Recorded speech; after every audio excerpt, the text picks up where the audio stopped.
में सार है, भरा हुआ है, पर उस पर हम पहुंच नहीं पाते हैं। विषय यहाँ है क्या, उस ओर हम जा नहीं पाते हैं। और जब तक उस ओर नहीं जाएंगे तो मात्र कहने मात्र से कुछ भी नहीं होगा। समझ में आ रहा है क्या? नहीं, कुछ भी नहीं होगा। हम चिल्लाते रहेंगे, बोलते रहेंगे, पर हाँ ठीक है, यदि सुनाते हैं, अपन सुनाते समय थोड़ा सा जीवन में उतारें, थोड़ा सा। हम तो इतना तक कहते हैं, मतलब कभी कभी जब कोई विशेष, जब कोई बात नहीं मानता, जब कोई विशेष कोई बात नहीं मानता, तो मैं कहता हूं 1% मान लो मेरी बात। कितनी परसेंट? 1%, 1% भी अपने आप को चिंतन कर लो।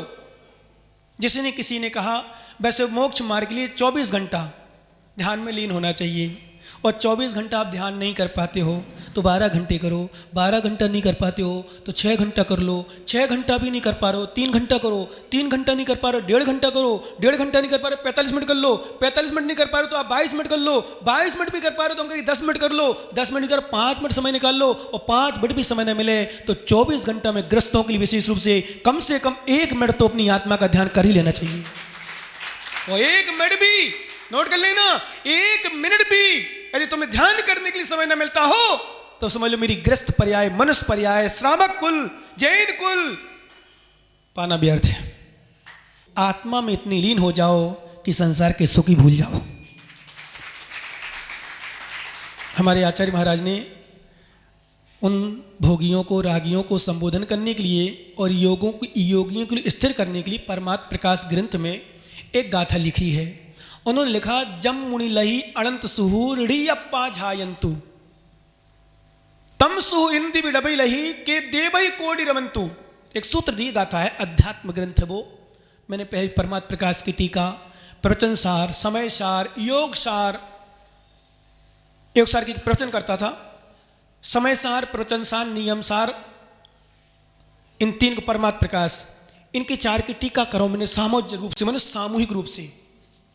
बहुत पहले बहुत अध्यात्म सुनाता था, पर आज वर्तमान की स्थितियां बिगड़ती हुई देखी हूं। अध्यात्म सुनने वाले, अध्यात्म सुनाने वाले अहंकार में जी रहे, मात्र शब्दों में पड़ गए, नाम में पड़ गए।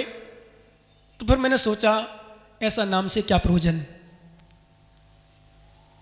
क्या ऐसी प्रशंसा से क्या प्रयोजन जो स्वयं का भी घात हो और सामने वाला का घात हो।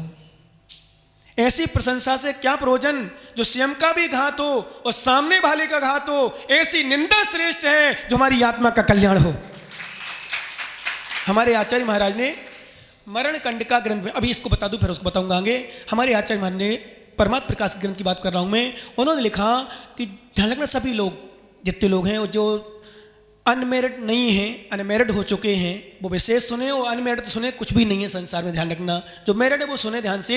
हमारे आचार्य ने लिखा, जम मुनि लही अनंत सुही ऋयप्पा झाड़ंतु तम सु इंदि बिडबी लही देवई कोटि रवंतु। आचार्य महाराज लिख रहे हैं कि जितना आत्मा का सुख मुनिराज एक समय में आत्मा के ध्यान से प्राप्त कर लेते हैं, आत्मा का सुख, तो हमारे आचार्य ने कहा हमें वो सम्मान नहीं चाहिए, वो यश नहीं चाहिए, वो सुख नहीं चाहिए जो हमारा शील संयम का नाश करने वाला हो, पर हमारी वो निंदा, हमारा अपयश, हमारा अनादर हमें श्रेष्ठ है जो हमारे शील संयम की वृद्धि करने वाला हो। हमेशा याद रखना, ध्यान रखना। सभी बच्चों से मैं कहता हूँ, विशेष रूप से जितने बच्चे हैं, कि वो सुख नहीं चाहिए। मैं तो इतना तक बोलता हूँ, मालूम, बच्चियों को विशेष उपदेश देता हूँ। ब्राह्मी सुंदरी 2 बच्चियां थीं, सुना है आपने नाम? 2 बच्चियां थीं। दोनों बच्चियों के सामने पिताजी जब राजसभा में बैठे थे, राजगद्दी पर बैठे थे, तो सभी राजा वर्ग अपने सम्मान करते थे, पिताजी का सम्मान देखते थे वो बेटियां। एक दिन एकांत में बच्चियों ने पूछा, पूज्य पिताजी आपसे मेरा प्रश्न है, ध्यान सुना सभी लोग, मेरा आपसे प्रश्न है कि ये पूरे राजा दुनिया के देश के हम देखते हैं, हर राजा आपके चरणों में आके नमस्कार करता है, प्रणाम करता है, सम्मान देता है, सम्मान करता है, पर मैंने आज तक नहीं देखा आपने किसी का आदर किया हो, सम्मान किया हो, आपने प्रणाम किया हो, किसी को शीश झुकाया हो। क्या इस दुनिया में, भारत में आपसे बड़ा कोई नहीं है जिसका आप सम्मान करते हो या करोगे? तो पिताजी की दृष्टि नीचे हो गई। क्या हो गई? पिताजी, ध्यान रखना सभी लोग सुनना ध्यान से, विशेष रूप से, खास रूप से बच्चियां। पिताजी की दृष्टि नीचे हो गई। बोले पिताजी ये समाधान नहीं है, आप समाधान करिए। बोले बेटा तुमने प्रश्न ऐसा किया है कि समाधान नहीं कर सकते। बोले नहीं पिताजी बताओ। बोले बेटी आज तक किसी का सम्मान नहीं किया, आज तक किसी का शीश नहीं झुकाया, आज तक किसी के सामने सिर नहीं झुकाया, पर जिन्हें तुम्हें सौंपेंगे, जिनके कर कमलों में तुम्हें सौंपेंगे, उनका मुझे आदर करना पड़ेगा। तो मालूम बेटियों ध्यान रखना, क्या कहती बेटियां दोनों, बस पिताजी और किसी को नहीं। बोले नहीं। बोले पूज पिताजी, हम तीर्थंकर की बेटियां हैं, हम तीर्थंकर के सिर को झुकने नहीं देंगे, चाहे ब्रह्मचर्य व्रत ले लेंगे। क्या बोले, हम तीर्थंकर के सिर को, अपने पिताजी के सिर को झुकने नहीं देंगे, और आज से ही अखंड ब्रह्मचर्य व्रत का पालन करते हैं। विचार करना, थोड़ा सा सोचना। मैं हमेशा कहता हूँ, हे बेटियों, जिनने तुम्हें जन्म दिया है उनका तो सिर झुकने ना पाए, ऐसा जरूर काम करना। सिर उठा के चल सके, सिर उठा के चल सके, ऐसा काम करना। ऐसा काम नहीं करना कि तुम्हारे माता पिता तुम्हारे सामने या समाज के सामने सिर झुका के चले। वो बेटी बेटी नहीं, जो माता पिता का सिर झुका देती है वो बेटी सम्यक बेटी होती है, जो अपने माता पिता के सिर को ऊपर रखती है। सम्मान रख, सिर का ऊपर वाले सम्मान रखती है, सम्मान खोती नहीं है। वही बेटा भी ध्यान रखना, जितने बेटे हो बेटे भी वही बेटे हैं। ऐसा काम ना करे तुम्हारे नाम से तुम्हारे पिताजी का कलंक लगे, तुम्हारे पिताजी को तुम्हारे नाम बदनाम हो, उसका बेटा है ऐसा करता है, वो ऐसा कर रहा है, ऐसा पी रहा है, ऐसा करता है, वहां जाता है, वहां घूमता है, ऐसा उसने कर लिया। मैं तो कहता हूं बेटा बेटियों को एक बार प्राण न्यौछावर कर देना श्रेष्ठ है।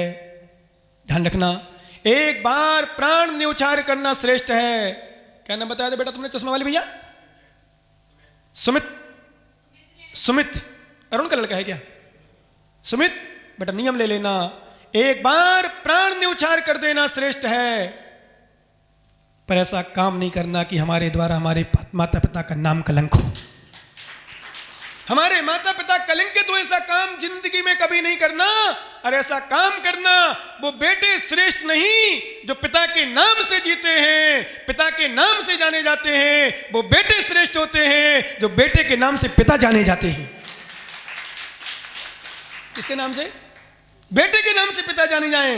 किसका पिता है? उसका बेटा पिता है। किसका बेटा? उसका बेटा। अरे श्रेष्ठ नहीं है, उसके बेटे हो, अरे श्रेष्ठ नहीं, अरे उसका पिता है। समझ में आया कुछ अंतर आ रहा? किसकी बेटी है? ये नहीं। किसकी बेटी है? ये नहीं। ये इस बेटी उसकी है। ओहो, क्या ये पिता उसके हैं, वो माँ उसकी है। वो जाना जाए अच्छे काम में। ध्यान रखना, बुरे काम में तो नाम बहुत लोगों का हो जाता है। विश्वास करना, धन्य है वो राम, धन्य है वो राम जिन्होंने अपनी पिताजी की लाज रखने के लिए, पिताजी के वचन रखने के लिए संसार का सब सुख छोड़ दिया, ग्रह विभूति धन दौलत सब छोड़ दी, राजपाट सब छोड़ दिया। चाहते तो हक लेकर के ले सड़ सकते थे और लड़ करके हक ले सकते थे, पर पिताजी आपके वचन को खंडित नहीं होने देंगे। हम कष्ट सह लेंगे पर पिताजी हमारे राज्य में रहेंगे, सुखी रहें, खुश रहें। एक काम किया क्या? ऐसे बेटे मिले तो शायद चाहे बेटे चले जाएं, चाहे पिता चला जाए, पर दोनों का नाम रोशन होता है। तभी तो राम का नाम आज हो रहा है दुनिया में। नाम पुत्र का यदि लिया जाता है सर्वश्रेष्ठ में तो राम का लिया जाता है, पत्नी का लिया जाता है तो सीता का लिया जाता है, और भाई का लिया जाता है तो लक्ष्मण का लिया जाता है, और भक्तों में किसी का नाम लिया जाता है तो हनुमान जी का लिया जाता है, और घर के विवाद कराने में नाम लिया जाता है, घर को भोड़ने का नाम लिया जाता है तो मंथरा को लिया जाता है। लड़ाई में रामायण का कारण बनी तो मंथरा बनी। और विश्वास करना ज्ञानी, यदि समाज में विवाद का कारण बनती है तो नारद जी बनते हैं। कौन बनते हैं? नारद जी। इंसानों में नारद और स्त्रियों में मंथरा समाप्त हो जाए तो आज घर घर में कलह ना हो, प्रेम से रहने लग जाए। क्या करें? बड़ी विडंबना है, बहुत विडंबना है। इसलिए हमारे आचार्य महाराज बहुत कुछ कह रहे हैं आत्मा के विषय में, और वास्तव में समझना है। देखो, संसार की क्रिया तो सभी करते हैं, बहुत करते हैं। और मैंने एक दिन कहा था आपको कि संसार की क्रिया नहीं करोगे तो संसार नहीं चलेगा, परम सत्य है। पर क्रिया में ऐसी क्रिया करो। देखो एक बात बताऊं, ज्ञानी की विशेषता क्रिया भी करता है और धर्म भी करता है। अच्छा वह कहें संसार भी क्रिया कर लेता है और धर्म की क्रिया भी कर लेता है। उचित क्रियाएं जो होती हैं, जैसे मैं कई बार बच्चों को बोलता हूँ कि बेटा देखो ऐसे भी पाप होते हैं जो माता पिता स्वयं करवाते हैं। करवाते मतलब देते हैं, समझिए ना आप लोग। माता पिता स्वयं ढूंढते हैं पाप के लिए। एक कथनचित शब्द दिला रहा हूँ, ध्यान रखना, समझिए ना आप। क्यों? बेटा बेटी की शादी कौन कराता है? बोलो ना। उचित न्याय नियम से, बाकी वो नहीं अनुचित वाला नहीं, उचित। तो सोचो, अब सोचना चाहिए बेटा बेटी को जो पाप करने लगते हैं शादी के पहले अपने हिसाब से कर देते सेड, तो उनके लिए सोचते हैं, उनके लिए उपदेश होता है कि बेटा तेरे माता पिता कितने अच्छे हैं, तेरे माता पिता कितने अच्छे हैं, तेरे माता पिता कितना ध्यान रखते तेरा, तेरे लिए संबंध बनाने के लिए स्वयं ढूंढ रहे हैं, अपनी लड़की किसी को लड़के को सौंप रहे हैं। इससे बड़ा और क्या हो सकता है उदारता? क्या हो सकती है उदारता? कितना बड़ा उपकार किया है मेरे माता पिता ने, उचित न्याय पूर्वक धर्म के साथ मुझे वर को दिया है। मेरे धर्म संसार भी चलता रहे। बेटी जा ससुराल में जाना तो पाप तो होंगे संसार में, इन बाप को तो गौण कर दिया, लेकिन ऐसा काम करना धर्म आदि करके कि तेरे ससुर सास ससुर का भी नाम हो और मेरी भी इज्जत बची रहे। ऐसा आशीर्वाद देता हूं।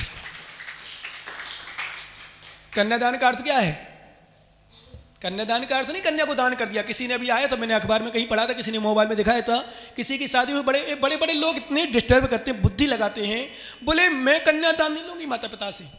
दान का मतलब ही नहीं होता, दान का मतलब देना, देने शब्द से दान बना है। किससे? दान दिया जाता है, त्याग किया है, उसका नाम दान है, मतलब दे दिया उसको। अब तुम्हारी है हमारी नहीं है। जैसे जैसे जैसे अपने मंदिर में दान दिया, अब मंदिर में दान दिया हमारा नहीं, अब जो कमेटी वाले समाज वाले व्यवस्थापक जो समझो करें, अब हमारा अधिकार नहीं रहे। ऐसे हमने कन्यादान कर दी, मतलब आपको सम्मान के साथ समर्पण कर दिया, दे दिया। विश्वास करना ज्ञान इसलिए दिया कि गलत काम मार्ग पर ना निकले, अनुचित काम ना करे। इसलिए माता पिता सहर्षता के साथ, प्रसन्नता के साथ बधाइयां सहनाइयां गा करके, बधाइयां गा करके, बजा करके, बाजे बजवा करके, बैंड बाजे बजवा करके सम्मान के साथ उसको देते हैं। लेकिन आज जो परंपरा बन रही है वो गलत परंपरा बन रही है। ध्यान रखना, जितनी बच्चियां बैठी हो और जिनके माता पिता हो, सोच लेना, नियम ले लेना, बेटी तुम्हारी इतनी गलत भी नहीं है कि तुम अपनी बेटी को घर में उसको दे के आओ। हमारी बेटी सम्मानी है, हमारी बेटी को सम्मान के साथ लेके जाओ। समझ रहे? कुछ नहीं, आज परंपरा उल्टी हो गई, बेटी को लेके जाते हैं मात्र एक कारण से, वो परंपरा बना ली। कुछ कारण क्या था, कुछ स्थिति बन गई बारातियों की, सम्मान नहीं हुआ, खाना नहीं खिलाया, नाश्ता नहीं पूछा, ये नहीं किया, टीका नहीं किया, अब बेटा आओ। सो लड़की वाले ले आते हैं, महिलाएं उनकी आती पर्स डाल करके, बढ़िया बैग, बढ़िया मोबाइल, बढ़िया डिजाइन की साड़ी, बढ़िया फैशन के कपड़े और जूता चप्पल, और वो लड़के वाले सम्मान करते हैं। भाई साहब, भाभी जी लो कोल्ड ड्रिंक्स, भाभी जी नाश्ता, भाभी जी आती अभी मुझे भूख नहीं, अभी मैं बाद में करूंगी, लो 5 मिनट इंतजार कर लो, अभी मैं फ्रेश हो जाऊं, थोड़ा सा कंप्लीट तैयार नहीं हुई, सो तैयार जाएगी। वहाँ है ना मैना दर्पण मड़पड़ और ब्यूटी पार्लर क्या क्या सामान, ब्यूटिशियन के सब सामान रखा रहता है। उन्हें अंगी कंगी मंगी और beauty fallen lovely, Fallon lovely, कौन सी लवली कहलाती है, बन जाओ लवली, सब रखी रहती है वहाँ। सो गई भाभी जी, उन्होंने मुँह धोया, सर पर लगाया, और फेस वॉश, कौन सा बेटा फेस वॉश है? नहीं नाम नहीं पूछ रही मैं, फेस मत पूछना, फेस वॉश होता ना, वो ट्यूब आती उसमें आता है, उसमें लिक्विड सा लगाते हैं, उसमें डोते, फिर केबल निकलता है, फिर मुंह में लगाते हैं, चिपड़ते हैं, क्या बोलते हैं उसको, फेस वॉश। हाँ फेस वॉश, वो लगा रहता है, बढ़िया सुनने कहीं, और वही वो रखा रहता है बास बेसन, क्या बोलते हैं उसको, बास बेसन रहता है ना, क्या बोलते हो, उसमें बढ़िया नल लगा रहता है, छन्ना लगा दिया कहीं, उनने गई, उनने दर्पण लगा, सामने दर्पण लगा, उन्हें धोया, रगड़ लिया मुंह। अब आए फ्रेश होकर बढ़िया नई साड़ी आड़ी पहन करके, भाभी जी अब ले लीजिए, बिल्कुल हाँ अभी लेती हूँ मैं, तो घर में भले कोई पूछने वाला ना हो, हाँ अभी लेती हूँ, और बढ़िया मुंह बना करके क्या स्माइल, और फिर वो मोबाइल लेती निकालती हैं, कोई समझता सेल्फी ले रही, सेल्फी नहीं ले रही, वो चेहरा देख रही कि मैं कैसी लग रही। क्या होता है, चेहरा देखती है। पता नहीं कितने नौटंकी नाटक होते हैं, पर वास्तव में उस लड़की का इज्जत, उस लड़की की इज्जत समाप्त कर दिया। लड़की देने नहीं जाओ, लड़की जो लेने आए सम्मान के साथ उसको समर्पित करो, यही कन्यादान है।